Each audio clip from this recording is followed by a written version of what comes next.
નમસ્કાર દર્શક મિત્રો, ગુજરાત ન્યૂઝની વિશેષ રજૂઆતમાં આપનું સ્વાગત છે। હું છું ભદ્રેશ। વાત કરી રહ્યા છે કોરોના કાળની। એક તરફ સમગ્ર દેશભરમાં અને વિશ્વના ઘણા બધા દેશો એવા છે કે જે લોકો કોરોના સામે લડાઈ લડી રહ્યા છે। કોરોના કાળ ચાલી રહ્યો છે, જ્યારે 2020ની શરૂઆત થઈ ત્યારથી જોઈ રહ્યા છે આપણે કે ફેબ્રુઆરી માર્ચથી લઈને વધારે ગતિવિધિઓ તેજ થઈ છે કોરોના કાળની, અને એવામાં કોરોના વાયરસને લઈને સંક્રમણોની સંખ્યા પણ વધતી દિવસે દિવસે નજરે પડી રહી છે। ભારતમાં જોવા જઈએ તો આપણે જોઈ રહ્યા છે કે છેલ્લા ઘણા સમયથી, એટલે કે અંદાજે 3-1 મહિનાથી આપણે જોઈ રહ્યા છે કે દેશભરની અંદર લોકડાઉન કરવામાં આવેલું છે, અને લોકડાઉનની સાથે સાથે કોરોના સંક્રમણોને કેવી રીતે કાબૂમાં લઈ શકાય છે, કેવી રીતે તેને ઘટાડી શકાય છે, તેના પ્રયત્નો કરવામાં આવી રહ્યા છે। આવા સમાચાર જોવા મળી રહ્યા છે કે જેમાં કોરોના સામે સરકારની ભૂમિકા જોવા મળે છે કે યોગ્ય સારવાર લોકોને મળી શકે। બીજી બાજુ પ્રજાને પણ કહેવામાં આવ્યું છે કે નિયમોનું પાલન કરી ઘરમાં જ બેસી રહે, જેથી કરી સંક્રમણ ન વધે। તો ત્રીજી બાજુ એ પણ જોવા મળે છે કે આવી બધી પરિસ્થિતિમાં ઘણી લોકોને અગવડતા પણ પડી રહી છે। પણ આખરે આ સિલસિલો છેલ્લા 3 મહિનાથી આપણે ભારતમાં જોઈ રહ્યા છે, ત્યારે હજી પણ આ સિલસિલો ક્યાં સુધી યથાવત રહેશે એનો આપણને અંદાજ નથી। પણ જોતજોતામાં આ કામગીરીની વચ્ચે અથવા તો કોરોના કાળની વચ્ચે એક બાબત આપણે યાદ કરાવી છે। વાત કરી રહ્યા છે કે આ સમય દરમિયાન સમયગાળો પૂર્ણ થયો છે 1 વર્ષનો મોદી સરકારનો। જી હા, 2019માં દેશમાં સામાન્ય ઇલેક્શન એટલે કે જનરલ ઇલેક્શનની વાત કરીએ તો લોકસભાનું ઇલેક્શન આવ્યું। રાજકીય ગતિવિધિઓ 2019માં ઘણી તેજ જોવા મળી, સરકારી વ્યવસ્થાપન જોવા મળ્યું। ચૂંટણી પંચ દ્વારા જ્યારે જાહેર કરવામાં આવી કે 2019માં હવે દેશભરની ચૂંટણી યોજાઈ રહી છે, ત્યારે સમગ્ર દેશમાં ચૂંટણીનો માહોલ હતો। 2019માં ફરી ચૂંટણી યોજાઈ। 2019માં આ ચૂંટણીમાં પૂર્ણ બહુમતી સાથે બીજેપી સરકાર બનાવવામાં સફળ રહી, એટલે કે સમગ્ર દેશભરમાં ફરી એકવાર મોદી શાસન જોવા મળ્યું, મોદી સરકાર સત્તારૂઢ થતી નજરે પડી।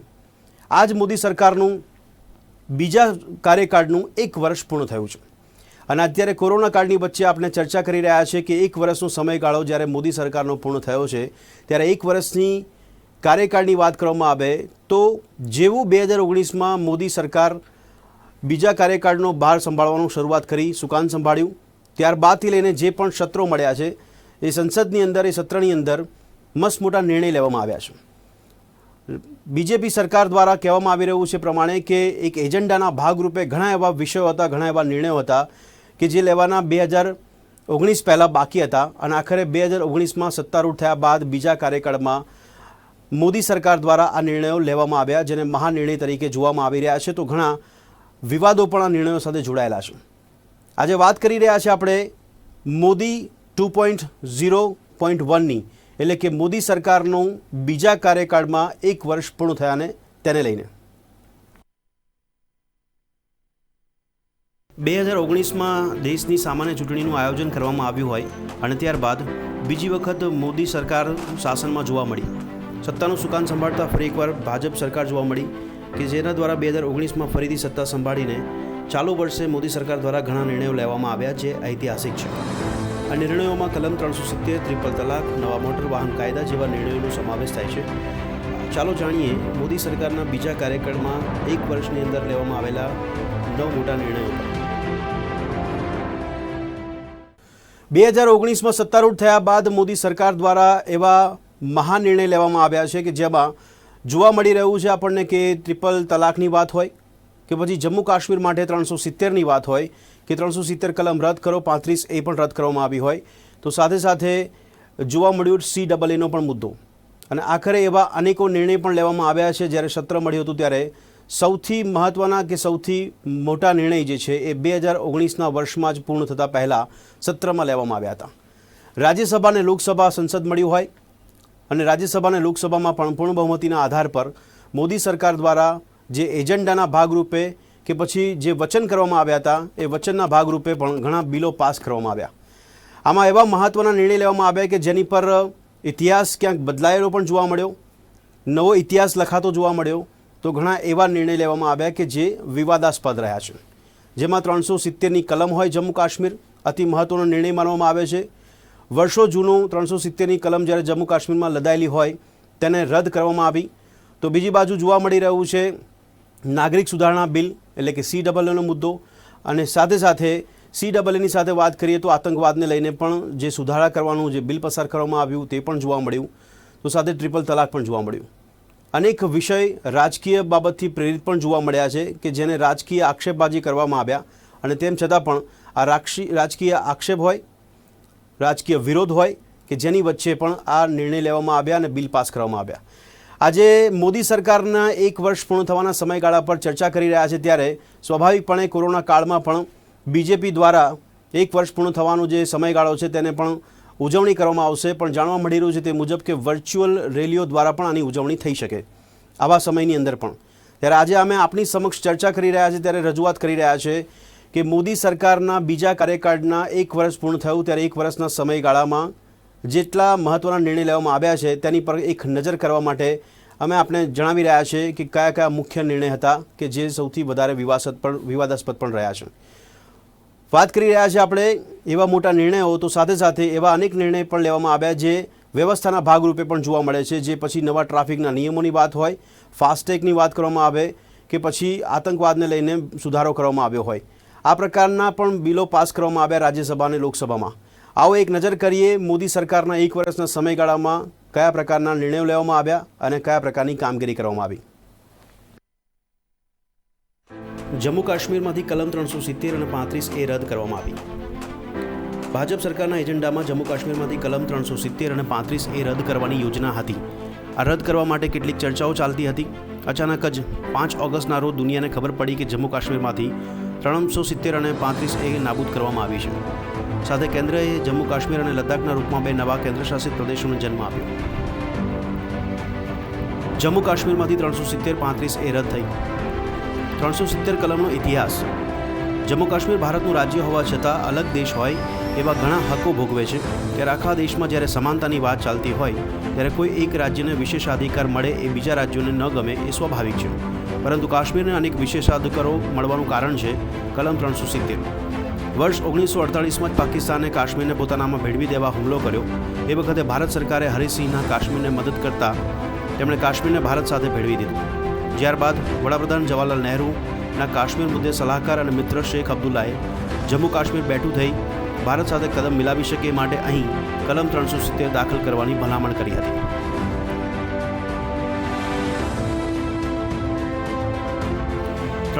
કલમ શું છે તેનો ઇતિહાસ. કલમ 370 કાશ્મીરને વિશેષ દરજ્જો આપે છે, પરંતુ સાથે સાથે તેને પછાત પણ રાખે છે, કેમ કે કલમને કારણે જ કાશ્મીર માત્ર ત્યાં રહેતી પ્રજાનું જ બની રહ્યું છે. બહારના રોકાણ કે ઉદ્યોગો ત્યાં આસાનીથી આવતા નથી, જ્યારે જમ્મુ કાશ્મીરમાં આ કાર્યકાળ 6 વર્ષનો હોય છે. કલમ 370 હેઠળ જમ્મુ કાશ્મીરના નાગરિકોને ભારતનું અને જમ્મુ કાશ્મીરનું એમ બેવડું નાગરિકત્વ મળે છે. આ કલમ મુજબ જમ્મુ કાશ્મીર રાજ્ય હોવા છતાં તેનો રાષ્ટ્રધ્વજ છે. ભારતના રાષ્ટ્રધ્વજથી તે અલગ છે. એટલું જ નહીં, જમ્મુ કાશ્મીરના નાગરિકો ભારતના રાષ્ટ્રીય પ્રતીકો અને રાષ્ટ્રધ્વજનું અપમાન કરે તો એ ગુનો બનતો નથી. બીજી મહત્ત્વની બાબત એ કે સુપ્રીમ કોર્ટના આદેશ આખા ભારતને લાગુ પડે, પરંતુ કલમ 370નું રક્ષણ મેળવતા જમ્મુ કાશ્મીરે નહીં. ભારતની સંસદ આખા દેશનું પ્રતિનિધિત્વ કરતી હોવા છતાં જમ્મુ કાશ્મીર સંબંધિત મર્યાદિત ક્ષેત્રોમાં જ કાયદા કાનૂન બનાવી શકે છે. કલમ 370 હેઠળ જમ્મુ કાશ્મીરની યુવતી ભારતના કોઈ અન્ય રાજ્યના પુરુષ સાથે લગ્ન કરે તો તેનું કાશ્મીરી નાગરિકત્વ ખતમ થઈ જાય. પરંતુ વિચિત્રતા એ છે કે એ જ યુવતી જો પાકિસ્તાની યુવક સાથે લગ્ન કરે તો તેની કાશ્મીરી નાગરિકતા યથાવત રહે છે. વળી કોઈ પાકિસ્તાની યુવક કાશ્મીરી યુવતી સાથે લગ્ન કરે તો તેને કાશ્મીરી નાગરિકતા પણ મળી જાય. તો બહારથી આવેલા કોઈ પણ નાગરિકો કાશ્મીરમાં જમીન ખરીદી શકતા નથી. તો સમગ્ર દેશને લાગુ પડે એ right to information, right to education, CAG સહિતની અનેક ભારતીય કાયદાઓ કાશ્મીરમાં લાગુ નથી પડતા. એટલે કેન્દ્ર સરકાર ઈચ્છે તો પણ ત્યાંના બાળકોને શિક્ષણ આપી શકતી નથી. એ કામ માત્ર રાજ્ય સરકાર જ કરી શકે.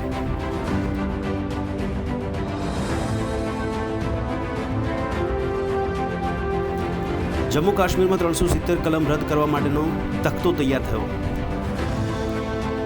અમરનાથ યાત્રાને અટકાવી આતંકી હુમલાના નાપાક ઇરાદા નાકામિયા બનાવવા સાથે કાશ્મીર પ્રશ્ન ઉકેલવા મોદી સરકારે પાકું હોમવર્ક કર્યું.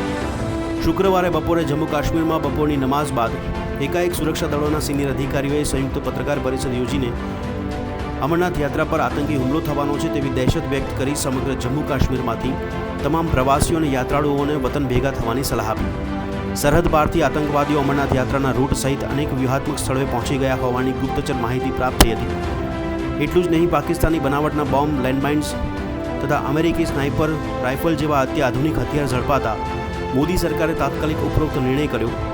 એટલું જ નહીં, હોસ્ટેલમાં રહેતા વિદ્યાર્થીઓ, હોટલમાં રહેતા પ્રવાસીઓને ત્યાં જમ્મુ કાશ્મીર રોડ ટ્રાન્સપોર્ટની બસો લઈને ફરજિયાત બિસ્તરા પોટલા બસમાં નંખાવીને કાશ્મીર ખીણમાંથી સૌને કડક સુરક્ષા હેઠળ જમ્મુ રવાના કરવામાં આવ્યા હતા.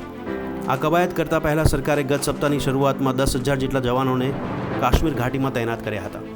આ ઉપરાંત લશ્કરી વિમાનો દ્વારા વધારાના 28,000 જવાનોને પણ કાશ્મીર રવાના કર્યા હતા. આ ઘટનાક્રમ એ સૂચવતો હતું કે ભારત સરકાર કોઈ નક્કર યોજના ઘડીને કાશ્મીરમાં નવા જૂની કરવાનો નિર્ણય કરી શકે છે. અલબત્ત મોદી સરકારે તો જણાવ્યું કે અમારી લડાઈ આતંકવાદીઓ સામે છે, કાશ્મીરી પ્રજા સામે નહીં. છેલ્લા 48 કલાકમાં જે ઘટનાક્રમ નોંધાયો હતો તેમાં જમ્મુ કાશ્મીરમાં એક પ્રકારનો અજંપો, ઉત્તેજના, ઉત્સુકતા અને સહેજ અરાજકતાનો માહોલ હતો. ત્યારબાદ મોદીના રાષ્ટ્રીય સુરક્ષા સલાહકાર અજીત ડોવાલે ઘાટીની મુલાકાત લઈ તમામ મહત્વની સુરક્ષા સંસ્થાઓના વડા સાથે પણ મુલાકાત કરી હતી. મોદી સરકાર દ્વારા ભારતીય બંધારણમાં સુધારો કરીને 368(1)ની જોગવાઈ અનુસાર 370મી કલમ નાબૂદ કરવાની તૈયારીઓ પૂરી કરી હતી. હવે કાયદાકીય પ્રક્રિયા અનુસાર 370ની નાબૂદી માટે બિલ રાજ્યસભામાં જમ્મુ કાશ્મીર પુનર્ગઠન બિલ પાસ થઈ ગયું હતું.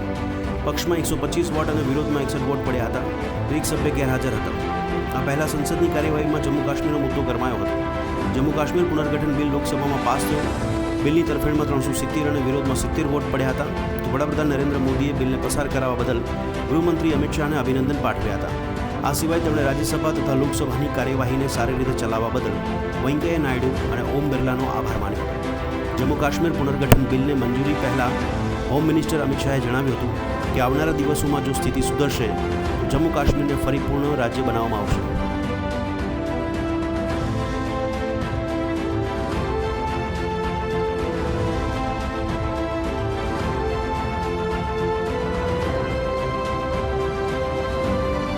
મોદી સરકારના પહેલા કાર્યકાળમાં જ મુસ્લિમ મહિલાઓને ધ્યાનમાં રાખીને ટ્રિપલ તલાક પ્રથાને દૂર કરવા માટેની કાર્યવાહી હાથ ધરવામાં આવી હતી.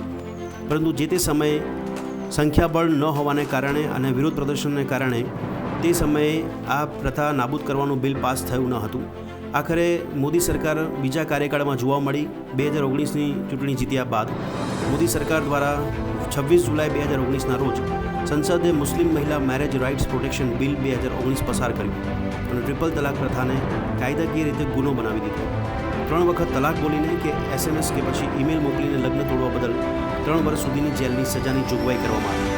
આપણે જણાવી દઈએ કે દેશભરમાં મુસ્લિમ સમાજની મહિલાઓ દ્વારા ટ્રિપલ તલાક બિલને સમર્થન તો આપવામાં આવ્યું હતું, તો ઘણી મુસ્લિમ મહિલાઓ એવી પણ જોવા મળી હતી કે જેમના દ્વારા વિરોધ પ્રદર્શન કરવામાં આવ્યું. પરંતુ all India Muslim personal law board દ્વારા દેશભરમાં સખત વિરોધ પ્રદર્શન પણ કરવામાં આવ્યું. સાથે કોંગ્રેસ સહિતની વિપક્ષી પાર્ટીઓ દ્વારા પણ આ બિલને લઈને વિરોધ કરવામાં આવ્યો હતો. આખરે વિરોધના વંટોળ વચ્ચે પણ મોદી સરકારના બીજા કાર્યકાળમાં રાજ્યસભા અને લોકસભા બંને ગૃહોમાં પાસ કરવામાં આવ્યો બિલ. અને આ રીતે ટ્રિપલ તલાક મુદ્દે મોદી સરકારે રાજકારણ કરવા માટેની મુસ્લિમ વિભાજન કરવાની નીતિ અપનાવી હોય તેવા આક્ષેપ પણ કરવામાં આવ્યા હતા. સરકારી બેંકોના મર્જરની ઘોષણા. સમગ્ર દેશભરમાં 30મી ઓગસ્ટ 2019ના રોજ મોદી સરકારે 10 સરકારી બેંકને મર્જ કરી 4 મોટી બેંક બનાવવાની ઘોષણા કરી હતી. વર્ષ 2017માં 27 સરકારી બેંકો હતી જેની સંખ્યા ઘટાડીને 12 થઈ જાય તેવી જાહેરાત કરવામાં આવી હતી અને તે પ્રકારના સમીકરણો પણ ગોઠવવામાં આવ્યા હતા. આપણે જણાવીએ કે ભૂતકાળમાં દેશમાં ઇન્દિરા ગાંધી સમયે બેંકોનું રાષ્ટ્રીયકરણ કરવામાં આવ્યું હતું, તો ત્યારબાદ મોદી સરકારના શાસનમાં ઘણીવાર બેંકોના મર્જરની ચર્ચા કરવામાં આવી, જેનો સહકારી બેંકોના એસોસિએશન દ્વારા સમયાંતરે ધરણા કરી, આંદોલન કરી વિરોધ પ્રદર્શનો કરવામાં આવ્યા હતા. આખરે જે બાબતે વિરોધ પ્રદર્શન થયા ત્યારે સરકાર દ્વારા તેને નજરઅંદાજ કરી 10 સરકારી બેંકોના મર્જરની ઘોષણા કરવામાં આવી હતી અને હવે એ દિશામાં સરકારની કામગીરી વધુ સખત જોવા મળી.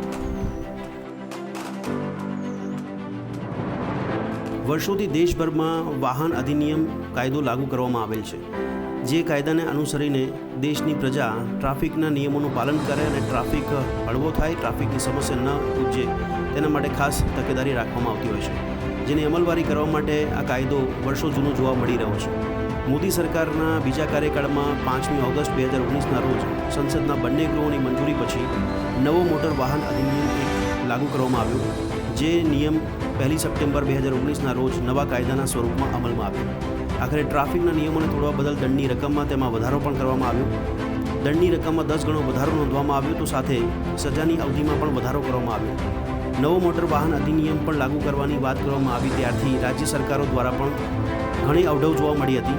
ઘણા રાજ્ય સરકારો દ્વારા આ નવા અધિનિયમને લાગુ ન કરવા માટેની પણ ભલામણ કરી હતી. તો સાથે ઘણા બીજેપી શાસિત રાજ્યોની અંદર આ કાયદાનો સખતપણે અમલ કરાવવામાં પણ આવ્યો હતો, જેમાં કાયદાનો અમલ કરાવતી વખતે વિરોધના રોષનો ભોગ પણ બનવું પડ્યું હતું ટ્રાફિક જવાનો દ્વારા, ટ્રાફિક અધિકારીઓ દ્વારા, જેને કારણે આખરે જે તે રાજ્ય સરકારોને સત્તા આપવામાં આવી હતી તે મુજબ જે રાજ્ય સરકારને સત્તા આપવામાં આવી હતી તે પ્રમાણે દંડની રકમમાં 10 ગણો વધારાની જગ્યાએ રકમ ઘટાડવામાં આવી તો સજાની અવધિમાં પણ સુધારો કરવામાં આવ્યો.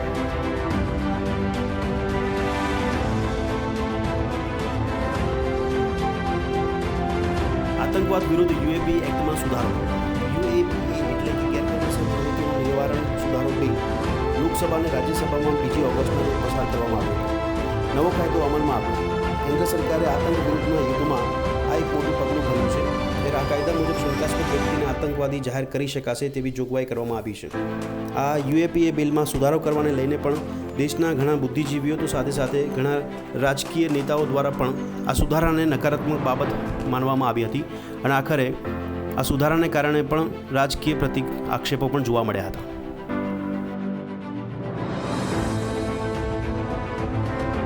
મોદી સરકારના પહેલા કાર્યકાળમાં જ મોદી સરકાર દ્વારા દેશના ખેડૂતોને વચન આપવામાં આવ્યું હતું કે દેશના ખેડૂતોની આવક 2022ના વર્ષમાં બમણી કરવામાં આવશે, જેના ભાગરૂપે ઘણી કામગીરી અને ઘણી યોજનાઓને અમલમાં મૂકવામાં આવી હોય. ત્યારે 2019ની ચૂંટણીનો સમય હોય અને ચૂંટણી જીતવા માટેના રાજકીય વચનો આપવામાં આવતા હોય છે, જેના ભાગરૂપે મોદી સરકાર દ્વારા 2019ની ચૂંટણી પહેલાં ભારત સરકાર દ્વારા ખેડૂતોની આવક વધારવાના ભાગરૂપે પ્રધાનમંત્રી કિસાન સન્માન નિધિ યોજના લાગુ કરવાનો વાયદો કર્યો હતો અને જેના ભાગરૂપે ચૂંટણી જીત્યા બાદ આ યોજનાને લાગુ કરવામાં પણ આવી. તો સાથે સાથે ભારત સરકાર દ્વારા ખેડૂતોની આવક વધારવાના ભાગરૂપે ખેતી કરતા ખેડૂત કુટુંબને સહાયરૂપ થવા માટે પ્રધાનમંત્રી કિસાન સન્માન નિધિ યોજના જાહેર કરવામાં આવી હતી. ખેડૂતોના કુટુંબને પ્રતિ વર્ષ ₹6,000 સહાય ડાયરેક્ટ બેનિફિટ ટ્રાન્સફર ડીબીટીના માધ્યમથી મળવાપાત્ર થશે, જે 3 સમાન હપ્તામાં 4 માસના અંતરે ચૂકવવામાં આવશે. તેવી જાહેરાતના અંતર્ગત સરકાર દ્વારા દેશના મોટાભાગના ખેડૂતોના ખાતામાં 4 માસના અંતરે 3 સમાન હપ્તામાં 6,000ની રકમ પણ ડીબીટીના માધ્યમથી ચૂકવવામાં આવી. સિંગલ યુઝ પ્લાસ્ટિક બેન. વડાપ્રધાન નરેન્દ્ર મોદીએ સ્વતંત્રતાના દિવસે દેશને સિંગલ યુઝ પ્લાસ્ટિક મુક્ત બનાવવા માટે પહેલ કરી હતી. આ અભિયાન 2 ઓક્ટોબર ગાંધી જયંતિના દિવસથી શરૂ કરવામાં આવ્યું હતું. સિંગલ યુઝ પ્લાસ્ટિકનો ઉપયોગ ફક્ત એક જ વાર કરી શકાય છે. હાલ પ્લાસ્ટિકનો આડેધડ ઉપયોગ કરવામાં આવી રહ્યો હોય. સમગ્ર દેશભરમાં દરરોજ 25,940 ટન પ્લાસ્ટિકનો કચરો થાય છે, જેમાંથી ફક્ત 60% એટલે કે 15,384 ટન પ્લાસ્ટિકનો કચરો રિસાયકલ કરવામાં આવે છે. સિંગલ પ્લાસ્ટિકને પ્રતિબંધ કરવાની સાથે ઘણા યુનિટને નુકસાન થવાની વાતો સામે આવી તો દેશમાં સિંગલ યુઝ પ્લાસ્ટિક બનાવવાની પદ્ધતિ પર પ્રતિબંધ મૂકવાની પણ વાતો સામે આવી અને આખરે સરકાર દ્વારા દેશના ઘણા રાજકારી વ્યક્તિઓ દ્વારા તો સાથે દેશની સેલિબ્રિટીઓ દ્વારા પણ સમગ્ર દેશમાં પ્લાસ્ટિક બેન કરવામાં આવ્યું હોય, જેના ભાગરૂપે સિંગલ યુઝ પ્લાસ્ટિક ન કરવા માટે તેનો જાહેરાત કરવામાં આવી અને લોકોને પણ જાગૃત કરવામાં આવ્યા. ભારતીય નાગરિકતા બિલમાં કેન્દ્ર સરકારના સૂચિત સુધારાને લોકસભા અને રાજ્યસભામાં બહુમતીથી પસાર કરવામાં આવ્યો. રાષ્ટ્રપતિની સહી પછી આ બિલ સિટીઝનશીપ એમેન્ડમેન્ટ બિલ એટલે કે CAB કાયદો બની જાય. જ્યારે કાયદો બનશે ત્યારે બાંગ્લાદેશ, પાકિસ્તાન, અફઘાનિસ્તાનના હિન્દુઓ તેમજ શીખ, બૌદ્ધ અને જૈન તથા પારસીઓ અને ખ્રિસ્તીઓ માટે માન્ય દસ્તાવેજો વગર તેમને ભારતીય નાગરિકત્વ મળી શકે છે. નાગરિકતા સંશોધન કાયદા 2019 વિશે કહેવાય છે કે આ બંધારણના અનુચ્છેદ 14 અને 15નું ઉલ્લંઘન છે, જે આધારે તેને કોર્ટમાં પડકારવામાં પણ આવ્યું. આ મામલે અલગ 60 જેટલી પિટિશન સુપ્રીમ કોર્ટમાં કરવામાં આવી. ભારતના બંધારણ અનુચ્છેદ 14 અંતર્ગત સમાનતાનો અધિકાર આપવામાં આવ્યો છે, જેમાં સ્પષ્ટ કહેવાયું છે કે રાજ્ય કોઈપણ વ્યક્તિને કાયદા પ્રમાણે સમાન સંરક્ષણ આપવાથી ઇનકાર ન કરી શકે. તેમાં નાગરિક અને બિન નાગરિક બંને સામેલ હોય છે. આજે આપણે જેને ભારતના નાગરિક બનાવવાની વાત કરી રહ્યા હોય ત્યાં પાકિસ્તાન, બાંગ્લાદેશ અને અફઘાનિસ્તાનના પ્રવાસીઓ સહિત અન્ય દેશોના પ્રવાસીઓ પણ સામેલ છે. તો સાથે જ દેશના મુસલમાનો પણ સામેલ છે, જેમને અનુચ્છેદ 14 હેઠળ સંરક્ષણ મળેલું છે.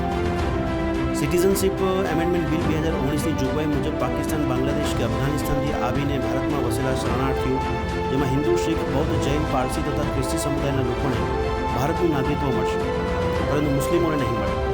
આ માટે 31મી ડિસેમ્બર 2014ની અંતિમ તારીખ નક્કી કરવામાં આવી હતી. બિલમાં કાયદેસરના દસ્તાવેજ વગર નાગરિકત્વ માટે અરજી કરનારનો ભારતમાં રહેવા માટેના વર્ષોનો ગાળો ઘટાડવામાં આવશે. તો વિપક્ષનું કહેવું હતું કે ગૃહમંત્રી અમિત શાહે એમ જણાવ્યું હતું કે અફઘાનિસ્તાન, પાકિસ્તાન અને બાંગ્લાદેશ ઘોષિત ઇસ્લામિક રાષ્ટ્રો છે એટલે ત્યાં મુસ્લિમોની ઉપર અત્યાચાર થવાની સંભાવના નથી હોતી, પરંતુ અન્ય ધર્મના લોકો પર અત્યાચાર થાય છે. ત્યારે શાહનું કહેવું હતું કે અગાઉ પણ 7 વખત અન્ય રાષ્ટ્રોમાંથી ભારતમાં આવેલા શરણાર્થીઓને ભારતનું નાગરિકત્વ આપવામાં આવ્યું છે. આ કાયદાનો આસામ સહિત પૂર્વોત્તર રાજ્યોમાં ભારે વિરોધ જોવા મળ્યો. આ પાછળનું કારણ રાજ્યના મોટા ભાગે બૌદ્ધ ધર્મ પાળતા હોય તેઓના ધાર્મિક માન્યતા સંસ્કૃતિની રક્ષા કરવા 1873માં બ્રિટિશ રાજ વખતે બંગાળ ફ્રન્ટિયર રેગ્યુલેશન એક્ટ લાગુ કરવામાં આવ્યું હતું. આ કાયદા મુજબ આ વિસ્તારોમાં બીજા વિસ્તારોની પ્રજાને વેપાર ન કરી શકે, વસવાટ ન કરી શકે એવી જોગવાઈ જોવા મળી. ત્યારે સમગ્ર દેશના વિરોધના પગલે 2 વિભાજન જોવા મળ્યા હતા. નાગરિકતા સુધારણા બિલનો વિરોધ કરતા પ્રજામાં 2 વિભાજન જોવા મળ્યા કે જેમાં સરકાર પ્રેરિત લોકો દ્વારા સમર્થન રેલીઓ કરવામાં આવી, તો સાથે વિરોધી કરનાર લોકો પણ વિરોધ પ્રદર્શન કરતા નજરે પડ્યા. તેમના દ્વારા વિરોધ પ્રદર્શન રેલીઓ કરવામાં આવી. આ બિલના વિરોધમાં દુનિયાના ઘણા દેશો પણ વિરોધ જોવા મળ્યા, જ્યારે વિદેશોમાં પણ વિરોધ અને સમર્થન રેલીઓ પણ જોવા મળી હતી. આ બિલ મુદ્દે નિરાકરણ લાવવા માટે મોટા પ્રમાણમાં પ્રજા હજી પણ ઝઝૂમી રહી છે. ફાસ્ટેગ સિસ્ટમ લાગુ કરવાની ઘોષણા. ટોલ પ્લાઝા પર ટોલ કલેક્શન સિસ્ટમની થતી સમસ્યાઓને હલ કરવા માટે ભારતના નેશનલ હાઈવે ઓથોરિટી દ્વારા ઇલેક્ટ્રોનિક ટોલ કલેક્શન સિસ્ટમ ભારતમાં રજૂ કરવામાં આવી છે. ઇલેક્ટ્રોનિક ટોલ કલેક્શન સિસ્ટમ અથવા ફાસ્ટેગ યોજના 2014માં ભારતમાં પ્રથમ વખત રજૂ કરવામાં આવી હતી, જેને ધીરે ધીરે દેશભરમાં ટોલ પ્લાઝા પર લાગુ કરવામાં આવી રહી છે. ત્યારે ફાસ્ટેગના સમયની સાથે આ સિસ્ટમ પેટ્રોલ અને ડીઝલની પણ બચત કરશે તેવું પણ કહેવામાં આવી રહ્યું છે. ત્યારે ફાસ્ટેગની વ્યવસ્થાઓને લઈને પણ ઘણા સવાલો ઊભા કરવામાં આવ્યા હતા. ત્યારે આયોજન વગર પણ ફાસ્ટેગ સિસ્ટમ શરૂ કરવાની ઘોષણા કરવામાં આવી છે, જેને કારણે સિસ્ટમથી સગવડ નહીં પરંતુ અગવડતા ઊભી થઈ શકે છે તેવા પણ સૂચનો આવ્યા.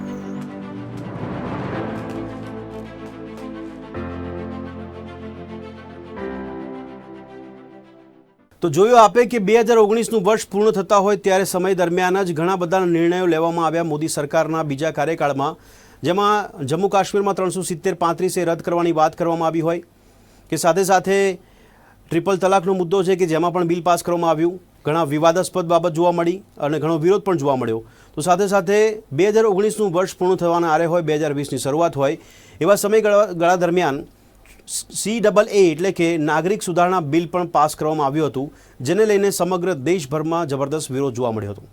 આ બધા પ્રકારના નિર્ણયો લઈને વિરોધ વચ્ચે પણ રાજકીય આક્ષેપબાજીની વચ્ચે પણ તો ઘણા મુદ્દાઓ જે છે એ સુપ્રીમ કોર્ટમાં પણ પહોંચ્યા. એ પછી 370ની કલમની વાત હોય કે જેને કારણે જમ્મુ કાશ્મીરમાં કર્ફ્યુ લાગવામાં આવ્યો હોય, જેને કારણે જમ્મુ કાશ્મીરમાં તેના નેતાઓ નજરકેદ થયા હોય. આ બાબતને લઈને પણ સુપ્રીમ કોર્ટમાં મુદ્દો પહોંચ્યો હોય. ત્યારબાદ ટ્રિપલ તલાકનો મુદ્દો પણ સુપ્રીમ કોર્ટમાં આપણને જોવા મળ્યો અને ત્યારબાદ અતિ મહત્ત્વનો નિર્ણય એ નાગરિક સુધારણા બિલ કે જેનો વિરોધ પણ જબરદસ્ત ભારત દેશમાં જોવા મળ્યો. અને આમાં અત્યારે પરિસ્થિતિ આપણને જોવા મળી કે 2020ની શરૂઆતની વચ્ચે CAAનો વિરોધ થતો હોય અને એવામાં સમગ્ર દેશભરમાં 2 વિભાજન જોવા મળતા હોય. સરકાર પક્ષ તરફથી જેટલા પણ સમર્થનકારીઓ છે તે લોકો દ્વારા CAAની સમર્થન રેલીઓ કરવામાં આવી, તો સાથે સાથે CAAનો વિરોધ કરનાર એ વિદ્યાર્થી હોય કે પછી નાગરિકો હોય એ પૂર્વોત્તરના રાજ્યોમાં સૌથી વધારે વિરોધ જોવા મળ્યો. અને આ વિરોધનો જે કાર્યકાળ છે અથવા તો વિરોધની જે પ્રક્રિયા છે યથાવત રહેતી હોય એવામાં 2020ની શરૂઆત થાય છે. 2020ની અંદર આપણને સૌથી મોટી ઘટના એ પણ જોવા મળે છે કે અમેરિકાના રાષ્ટ્રપતિ ડોનાલ્ડ ટ્રમ્પ કે જેઓ ભારતની મુલાકાતે આવે છે.